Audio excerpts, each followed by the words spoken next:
Príjemné piatkové popoludne prajeme z Dunajsko-Stredskej MOL arény. Hlásime sa s tlačovou konferenciou trénera Joaa Janeira pred stretnutím druhého nadstavbového kola, v ktorom v nedeľu o 17. hodine privítame trnavský Spartak. A nech sa páči, odovzdávam slovo. Môžete sa pýtať. Coach, first things first, so let's start with the injury update. Who is definitely missing the weekend's game and will be at your disposal? Well, at this stage, it's the ones as usual, Kalmar and Zendre, and Balic will be out because of the yellow cards. This is what we have now at this point. You played a training game. Preložím to. Tá prvá otázka sa týkala chýbajúcich hráčov, okrem teda tradične chýbajúcich Kalmara a Zendreho, dlhodobo zranených hráčov. Je to aj Balic, ktorý má trest za žlté karty.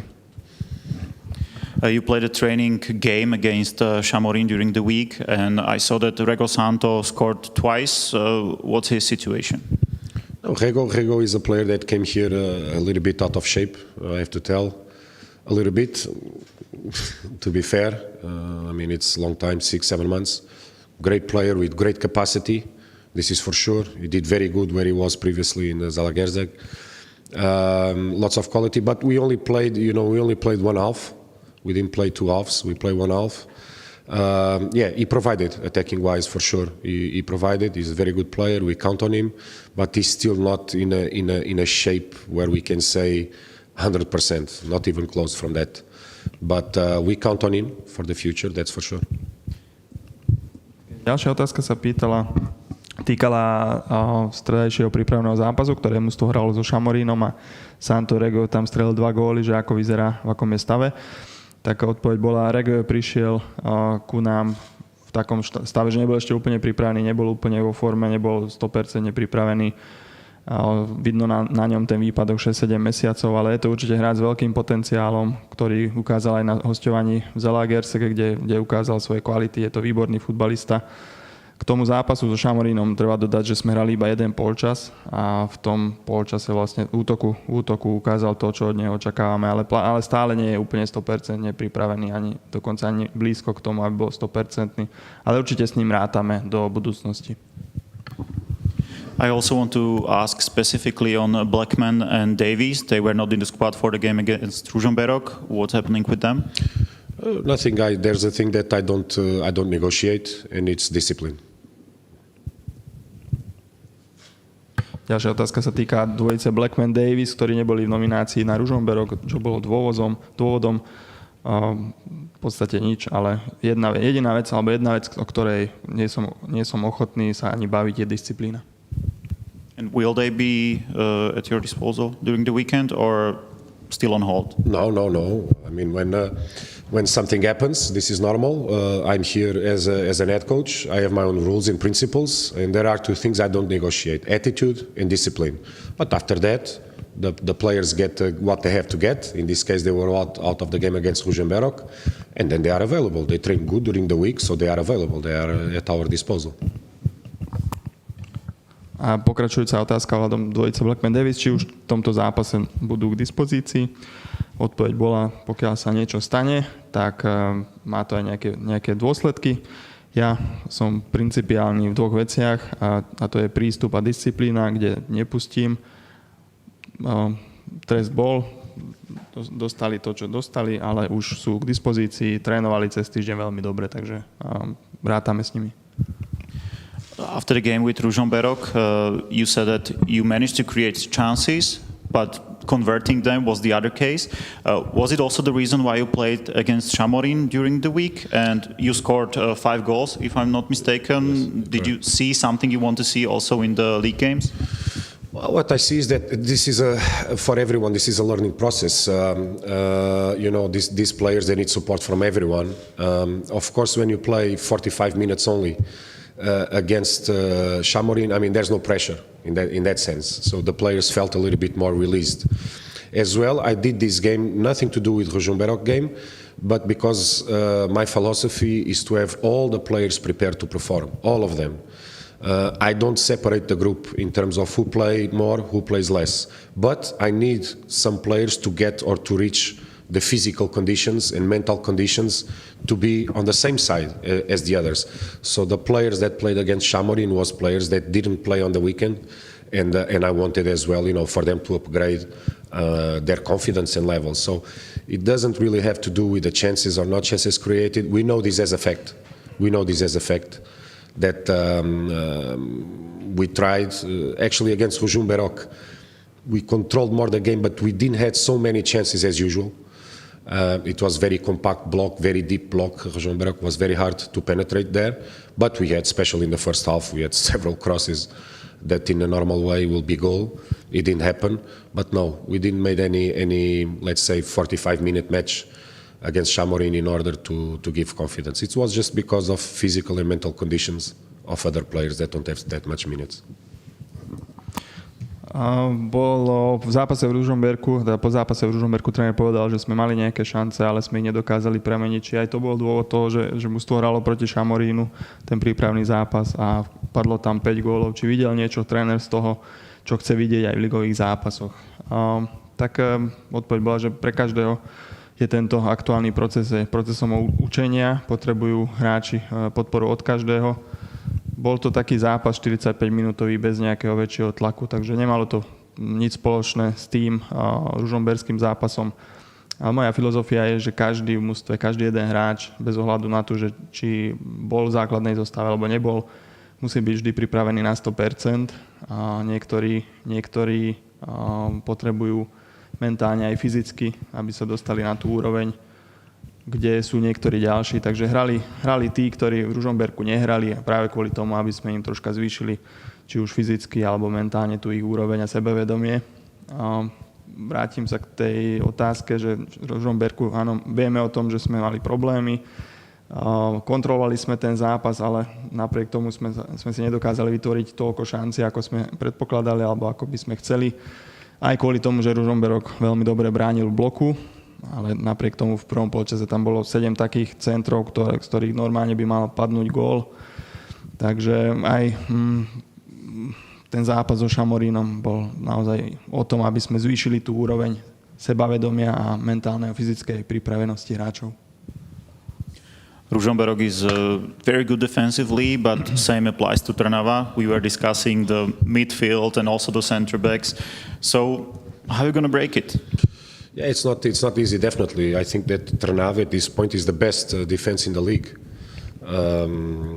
So how we want to break? Look, we succeeded very, very well in the first half in Trnava a month ago. We scored twice, and we did a very good job in the first half over there. It's not easy, as you say. Look, we have to apply our principles. This is the main thing, is to apply what we trained during the week. The motivation, the willingness to believe that they can score. And I strongly believe on this. I believe in these players. I believe in the work that they are putting into the pitch, which is unbelievable. And it's not the work that they put there and the effort that they put there in the games are not. We are not getting it paid back for us in a way. But it will come. It will come. I'm pretty sure it will come. Of course, with all the respect for Trnava, because as you mentioned, and it's the numbers, and numbers don't lie. They have the best defense in the league. And the best defense is not about the back four and the keeper. It's all the team. Because when you don't concede goals, it's all the team. It's not only the goalkeeper or the back four or the midfield. It's everyone. So what we have to do is try to do our best and to break. And then we have to see as well what strategy we will use against Trnava. Tak pokiaľ platí, že Ružomberok dobre bráni, o Trnave to platí duplom, keďže nielen stred obrany majú výborný, ale aj stred pola, takže ako ich prekonať. Tak odpoveď bola, tak určite hľadáme aj my možnosti. Ťažko sa prekonáva trnavská obrana, koniec koncov majú najlepšie čísla, je to najlepšia obrana v lige, dostali najmenej gólov. Čo sa týka toho prvého vzájomného zápasu s nimi pred mesiacom, tak myslím, že v prvom polčase sme tam podali veľmi dobrý výkon, odohrali sme výborný prvý polčas, strelili sme 2 góly, takže máme sa o čo oprieť. Čo bude dôležité, aby sme preniesli do zápasu a na ihrisko tie naše princípy, to, čo trénujeme, to, čo majú hráči natrénované, k K tomu treba, aby nechýbala správna motivácia a viera vo svojej schopnosti, aby si verili, že dokážu tie góly strieľať. Ja tým mojim hráčom verím a takisto verím tej práci, ktorú odvádzajú, pretože naozaj pracujú veľmi tvrdo. Možno sa nám to zatiaľ výsledkov až tak nevracia, ale verím tomu, že sa to otočí a že aj tie výsledky prídu. Tak ešte raz teda k tým číslám, ktoré neklamú. Trnava má najlepšiu obranu, ale nie je to len o obrane, samozrejme, však vieme, že za to, že mužstvo neinkasuje, nemôže za to len obrana a brankár, ale celý tým veľmi dobre bráni, takže určite sa budeme snažiť to prekonať, alebo teda ich prekonať a uvidíme ešte, za akou stratégiou pôjdeme do zápasu. Coach Gasparík admitted that they are in crisis results-wise because they haven't won a game in the spring part. So, do you consider them being in crisis? No, I don't consider being in a crisis. Regarding Trnava, actually, we made one more point than Trnava. Cycles. This is what I consider is a cycle. Crisis is what happens in Ukraine. This is not a crisis for me. No, it's normal. It's not the way you fall down, it's the way you stand up. So I know that it's very hard to accept a result against Ružomberok 4-1. It's a crazy score. But at the end of the day, I know what we are doing. I know what we are trying. I know the pain that everybody has to go through every day. But I don't consider these things any kind of crisis. We have 4 matches, 2 losses, 1 win, 1 draw. Ideally, a team like that have to win every match. But this is the ideally. The reality is that we play against other opponents and we have to do our best to win it. But crisis, I don't feel at all. The coach of the trainer Trnavy, Gasparík, pripustil, že jeho mužstvo je v kríze. Či si myslíme aj my, že je Trnava v kríze, alebo že či my sme v kríze. Myslím, že určite nie. Nemyslím si to. Keď si zoberieme, že aj v porovnaní s tým, ako sme získavali body, teda my a Trnava na jar, tak my sme získali o 1 bod viac. Ale určite, ja by som to krízou nenazval. Skôr sú to také cykly, ktoré sa objavujú. Ak použijeme slovo kríza, tak to je skôr to platí o tom, čo sa deje na Ukrajine. Takže ja si nemyslím, že by sme mali používať toto slovo v našom prípade, alebo v prípade Trnavy. U nás teraz platí, a nie len u nás, že dôležité je nie to, ako padneš, ale ako sa potom postavíš, ako dokážeš stať po takej tvrdej facke, ako sme dostali v Ružomberku. Určite to nie je jednoduché, ale vidím na hráčoch, ako pracujú, ako trénujú, viem tú bolesť, ktorú denne prežívajú počas tréningu, takže verím tomu, že sa to otočí. Samozrejme, DAC je mužstvo, ktoré by v ideálnom stave malo všetko vyhrávať, ale nie vždy sa to dá, tak veríme, že teraz sa to podarí. Once again with Coach Gasparík, he said that this game potentially could be crucial because there is 9 points between you and winning would put them into more comfortable position. So do you find the game also crucial or is just one of the 10th game? Yeah, I think for us, our mentality is that every game is crucial. There's no game like, this is the special one. And every game for us is crucial. And the way we face every game is the most professional way that we can, and with the feeling, with the heart on the match. So for us, yes, in that sense, it's crucial. But next week as well, against Žilina is going to be crucial because when you have a structure like this in the league and we go into a superstructure, every game is like a final, every game. So this is why I not even consider crisis, because you know already that you are competing against the best 6 of the league, or the best 5 because you are one of them. So everything is possible.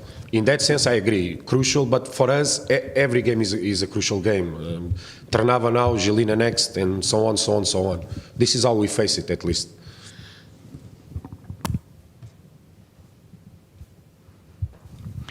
Takisto tréner Gasparík povedal, že tento zápas môže byť rozhodujúci, keďže majú 9-bodový náskok a v prípade ich víťazstva by sa ten rozdiel zvýšil na 12 a to už by bol komfortný náskok pre nich. Či to takto podobne vnímame, alebo čo to berieme ako jeden z tých 10 zápasov v rámci nadstavby. Tak pre nás, pre našu mentalitu je každý jeden zápas kľúčový alebo rozhodujúci a do každého potrebujeme a chceme ísť s maximálnym profesionalizmom a so srdcom a s odhodlaním. A z toho pohľadu áno, pokiaľ teda zberieme tie body, tak áno, môže to byť kľúčový zápas. Ale takisto o týždeň proti Žiline, keď budeme hrať, to bude rovnako pre nás kľúčový zápas. Ako som aj minule povedal, nadstavbe, každý jeden zápas už ako finále.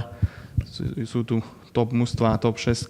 My ako jeden z tých 6 tímov. Je to vlastne taká tá situácia, kde je všetko možné, kde každý môže vyhrať s každým. Takže áno, môžeme povedať, že je to kľúčový zápas, ale v podstate kvôli tomu, že pre nás je každý jeden zápas kľúčový a takto k tomu pristupujeme.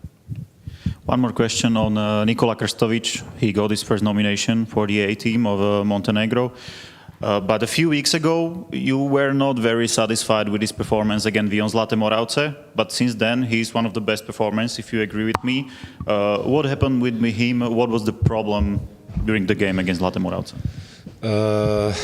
No, with Kristo with Kristo and with any player. As I told you, look, Kristo is 21, and you have several young players. For instance, we can talk as well about Veslo, that for the first time, and despite he's 19, he's called to the under-21 squad of the Slovakia national team.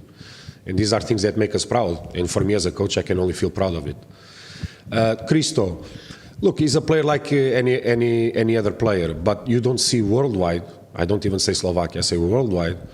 A lot of strikers with such a young age to have this responsibility to score. Sometimes the best way to learn, or when you see, or I don't say I'm right, but in my opinion I was right to take him out against Latte. He was not doing what was asked. It's as simple as that. He was not. And sometimes it's a wake-up call, let's say, for the player itself. But character-wise and his funny way of being, etc., you know, Kristo is one of the best guys in the locker room. But I'm pretty sure that with the maturity that he's gaining, I'm pretty sure when he's 23, 24, he's going to be one of the best in the world. This I'm pretty sure. But at this age, he still needs a lot of things to think about, but he's much, much better comparing to what it was. And if he puts, at this stage, 80% of his capacity on the pitch, he can be a star. So he has a lot of capacity. People have to be patient. I have to be patient as his coach. I try every day, but character-wise, I don't have nothing to point to Kristovic. A very good guy. He tries to work. He works a lot. But of course, there's a lot of things that he still needs to learn and to listen. And I'm pretty sure he will progress. As you can see, and it's a very good point from your part, after Zlate is out, the next game 3 goals. Ružomberok, very good performance. Maybe 3-4 goals he could have scored as well in Ružomberok if people were paying attention. But this is weird to say because we lost 4-1, so it's very hard to say this, but the fact is this. 3-4 goals he could have scored. It's not his responsibility. We have to face this as a team, as a coach, as my staff, and as my players. If we score, everybody score. If we concede, everybody concede. So pretty fully trust on Kristo. I'm very happy, and I know that he's very happy as a fact to be called for the first time to the first team of Montenegro. Otázka sa týkala Nikolu Kristoviča, ktorý prvýkrát v kariére dostal pozvánku do prvého reprezentačného tímu, teda do Ačka Montenegra, Čiernej hory. Čo na to hovorí tréner a čo sa s ním stalo, keďže pred pár týždňami po zápase v Zlatých Moravciach bol s ním tréner nespokojný. Takže čo sa stalo s Kristovičom?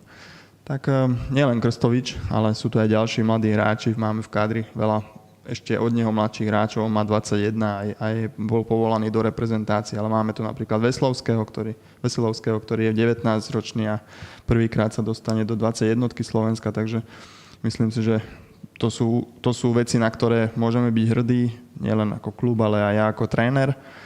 A čo sa týka Kristoviča, tak platí na neho to, alebo v jeho prípade to isté, čo ohľadom každého jedného hráča.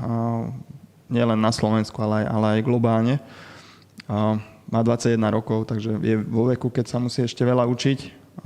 Potrebuje robiť to, čo od neho očakávame a nie to, čo sa mu chce. A to bolo v Zlatých Moravciach. Bola situácia, že bol troška jeho prístup bol, ani nie prístup, ale proste to, čo robil na ihrisku, nebolo presne to, čo som od neho chcel. Takže možno potreboval troška prebudiť a zrejme mu to aj pomohlo. A plus k tomu treba dodať, že charakterovo je to výborný hráč, jeden z najlepších charakterov v kabíne, humorný, naozaj veľmi dobrý chlapec. A tak ako postupne bude dospievať a bude čoraz viac skúsený, myslím, že o nejaké 2-3 roky, keď bude mať 23-24, tak môže patriť medzi najlepších útočníkov na celom svete. A myslím, že som o tom presvedčený. Ale to je ešte ďaleko, potrebuje sa ešte veľa učiť, potrebuje sa zlepšovať. Ale myslím si, že pokiaľ dokáže preniesť na ihrisko takých tých 80% svojho potenciálu, tak bude hviezdou tejto ligy. Ale musíme s ním byť trpezliví, nielen celé jeho okolie, takisto aj ja. A naozaj charakterovo nie je nič, čo by som mu mohol vyčítať. Proste musí sa učiť, musí nás počúvať. A zrejme to prebudenie po Moravciach pomohlo, pretože v ďalšom zápase dal 3 góly, potom v Ružomberku hral tiež výborný zápas, mal 3-4 šance, mohol dať 3-4 góly, aj keď samozrejme po tej prehre 1-4 to možno znie čudne, ale pokiaľ to ľudia videli, tak, alebo sledovali, tak videli, že mal na to, aby strelil 3-4 góly. Takže som šťastný, som naozaj veľmi rád, že prišla tá pozvánka pre neho. One more question received from Nemzeti Sport. In autumn, on your first 5 games, the team didn't concede any goals. And in spring, in 4 games, they concede already 8 goals. What has changed? Changed a lot of things. One of the things that we try and we are keep trying to do is to have more ball in the game. And of course, when you have more ball in the game, you expose more. And this is what is happening. Even the last match, 70% ball possession. From this 70%, you spent almost 100 in the opponent's midfield. But then you lose ball, and then in the transition you concede. So, the Slovakian league as well, you have 2-3 teams that try to play football. This is the fact, period. You have 2-3 teams that play good football. I mean, it depends what is good football. This depends on the opinion on each one, but they try to play. And against these teams, usually it's more easy to play or to provide a pleasant game, let's say. And then the rest of the teams, they play very, very close. The same way I was doing it, the same way we were doing it in November and December, and we succeeded at that period. Why? Because we keep 11 players behind the ball, etc., etc. But the main reason for these goals we concede is that we in all these matches we try to play. I even remember that when we played here against Žilina, we were winning 2-1, and I gave orders for us not to drop and not to defend, to keep pushing and to keep playing. And it was a risk. We could concede the 2-2 or even lose, or we can score one more, and we scored one more. We were happy with that. With Trnava, that was the first game, the same thing happened, the first half especially.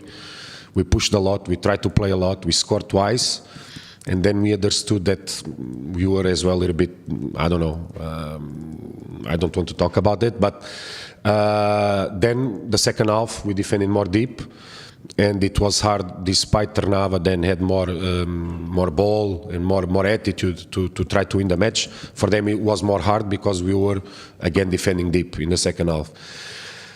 So what the difference is between these two parts of the season is that, yeah, definitely this part of the season we exposed so far much more ourselves in trying to provide something, in trying to have 10 chances, and from these 10 chances scored twice. This is the justification for this, because it's a fact. It's not even, it's a fact. It's a huge change the way we were trying to play. The ideal situation is that the team should be able to play with ball and to play as well in transition. So we are trying to get this level where we can change this between a match. Otázka znela, že v jesennej časti v 5 zápasoch pod vedením trénera mužstvo ani raz neinkasovalo, a teraz v prvých 4 jarných kolách dostalo 8 gólov. Čo sa zmenilo, alebo v čom je rozdiel? Tak zmenilo sa toho veľa. Oproti porovnaní s jeseňou sa teraz snažíme oveľa viac o držanie lopty, o aktívnu hru a tým v podstate sa stávame viac zraniteľní vzadu. Napríklad si zoberieme zápas v Ružomberku, tak sme mali približne 70% držanie lopty a z toho takmer celý čas na polovici súpera. Ale samozrejme, to sú tie situácie, že keď držíš loptu, ale keď o ňu prídeš, tak si oveľa viac otvorenejší, zraniteľnejší a z protiútokov v tej prechodovej fáze potom má výhodu.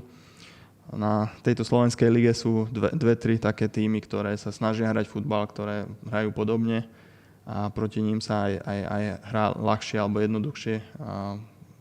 Je jednoduchšie hrať dobrý futbal s nimi.